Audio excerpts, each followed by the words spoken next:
Our second reading today continues in the book of Joshua, chapter 24, verses 16 through 25. Listen now for the word of the Lord. Then the people answered, "Far be it from us that we should forsake the Lord to serve other gods. For it is the Lord our God who brought us and our ancestors up from the land of Egypt, out of the house of slavery, and who did those great signs in our sight. God protected us all along the way that we went and among all the peoples through whom we passed. And God drove out before us all the peoples, the Amorites who lived in the land. Therefore we also will serve the Lord, for the Lord is our God." But Joshua said to the people, "You cannot serve the Lord, for our God is a holy God. Our God is a jealous God. God will not forgive your transgressions or your sins. If you forsake the Lord and serve foreign gods, then our God will turn and do you harm and consume you after having done you good." And the people said to Joshua, "No, we will serve the Lord." Then Joshua said to the people, "You are witnesses against yourselves that you have chosen the Lord to serve." And they said, "We are witnesses." Then he said, "Put away the foreign gods that are among you, and incline your hearts to the Lord, the God of Israel." The people said to Joshua, "The Lord our God we will serve, and him we will obey." And Joshua made a covenant with the people that day, and made statutes and ordinances for them at Shechem. The word of the Lord.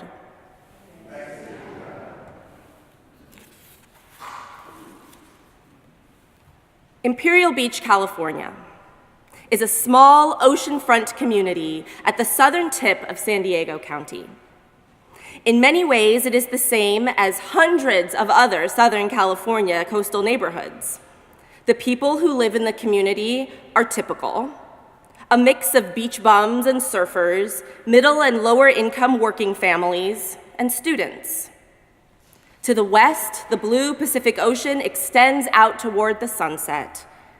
Head east from the beach, and before too long, you'll hit the brown of the inland desert, and beyond that, the mountains. But looming across the southern edge of Imperial Beach's coastline is a sight that you will not find on any other San Diego beach: a 20-foot-high, rust-colored iron fence that begins nearly half a mile inland, finally jutting 300 feet out into the cold Pacific waters, where it collides with 6 to 10-foot breaking waves. This imposing feature marks the US-Mexico border. On the one side, the city of Tijuana, Mexico, a crowded, bustling city of bright colors, incredible food, extreme violence, and desperate poverty.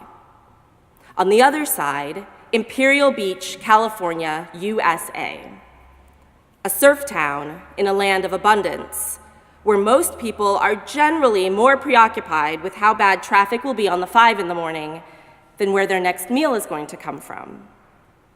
Along the fence, from time to time, you will find gatherings of people coming together through a barrier to connect across a border, family members passing across food or clothing, church people coming in groups to worship or to serve communion through the bars, tourists coming to take pictures.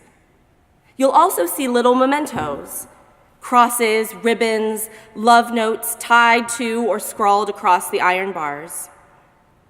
Several years ago, on a visit to this borderline, I noticed a small, handwritten note etched into the iron on the US side.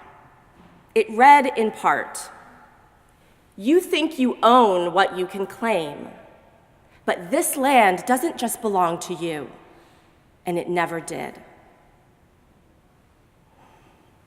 Today, sisters and brothers, we have reached the promised land. For several weeks now, we've been following the journey of our spiritual ancestors through the core stories of our faith tradition. We've learned about the importance of call, of the patience and faith that it takes to wait for a promise, We've learned about the lengths to which God will go to set us free, for the courage it takes to extend that freedom to others. We've been reminded of God's faithfulness to us time and again, and of how God's faithfulness demands faithfulness from us in return. Covenant. We, like the ancestors, have been set apart for a special purpose. God chose us. However, the relationship does not end there. Today, as we explore this new promised land, we are reminded that yet again, that God's love for us, God's choosing of us, often takes us into uncharted territory and uncomfortable places.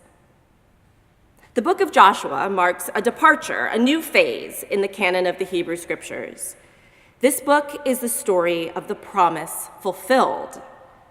Our first 3 stories we've explored in this series come from the Torah, the 5 books that make up the beginning of the Hebrew Bible, the foundation of our faith. The overarching theme of these books is God's promise and God's faithfulness. Way back with Sarah and Abraham, all the way through Moses and the Israelites and their journey out of Egypt and into the wilderness, God has made this people a promise. And part of this promise included a land to call their own. This was the promise that Abraham received when he was called with his family into relationship with the divine.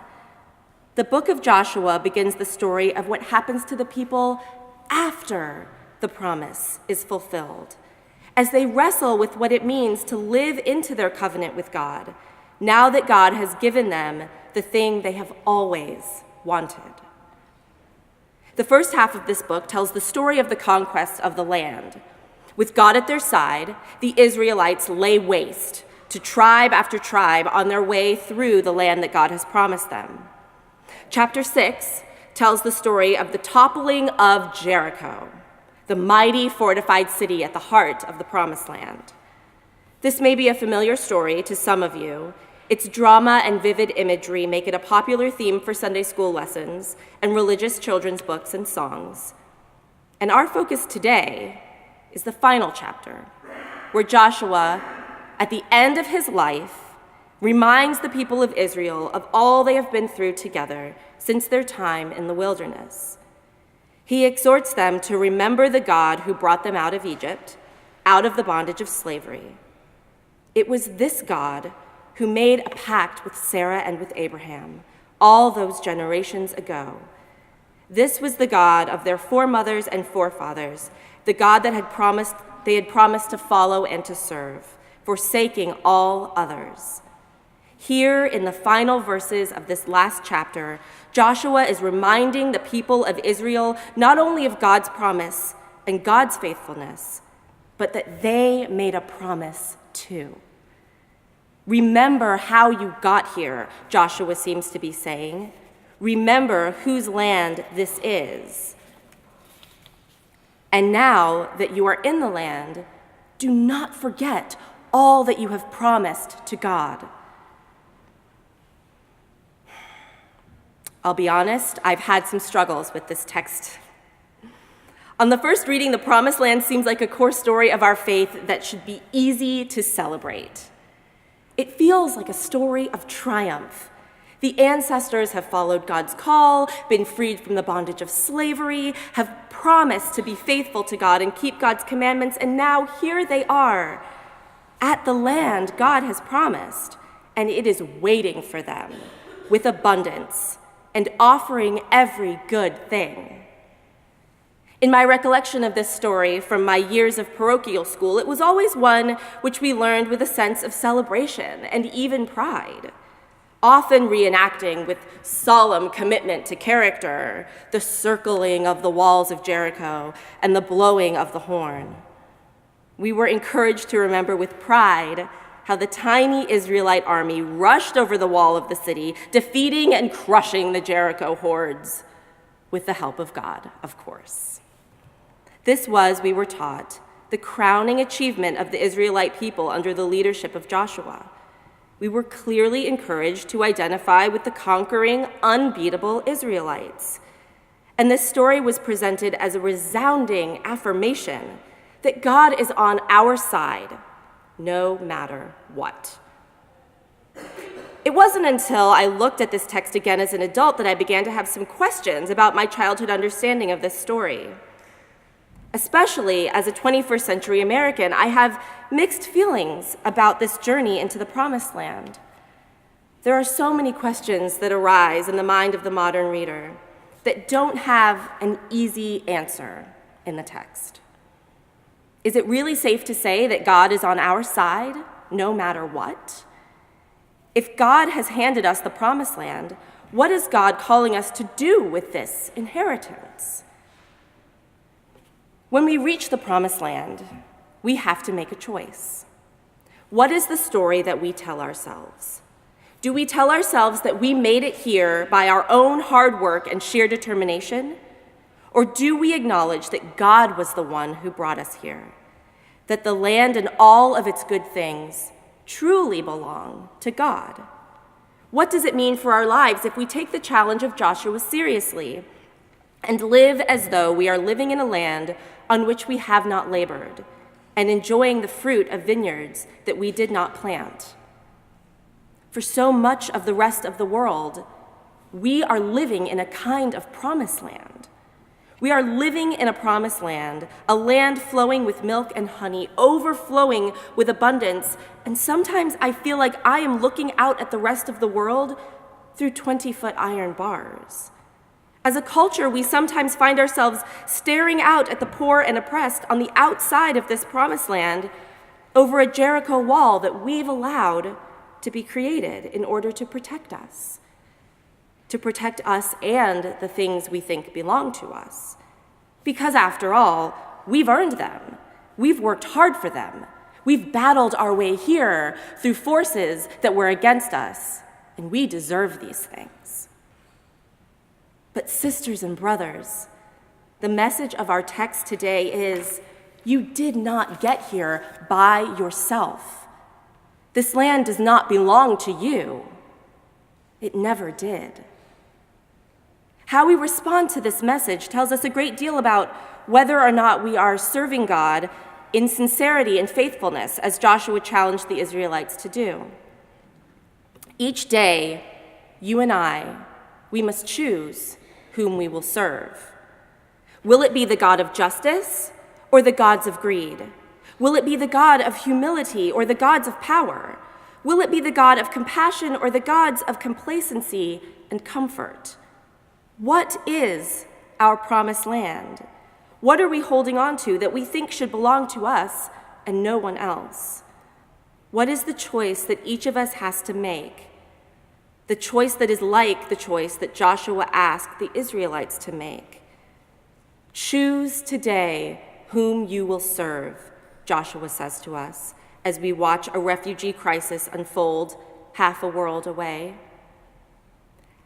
Choose today whom you will serve, as we listen to politicians argue over who will build the bigger, tougher border wall around our country. Choose today whom you will serve, Melanie, as I shop for the even better, even bigger, even newer thing to replace that new thing that I just bought 2 weeks ago. Remember how you got here, he commands us. And remember those who may have been forced aside to make this place possible for you. Remember those who must do with less so that we might have more than we need. Remembering and seeking justice for these poor and oppressed is exactly what God has called us to and demanded of us in response of all that God has done and made possible for us. It's not enough to share the good news of redemption and grace with a suffering world without actively working to put an end to that suffering.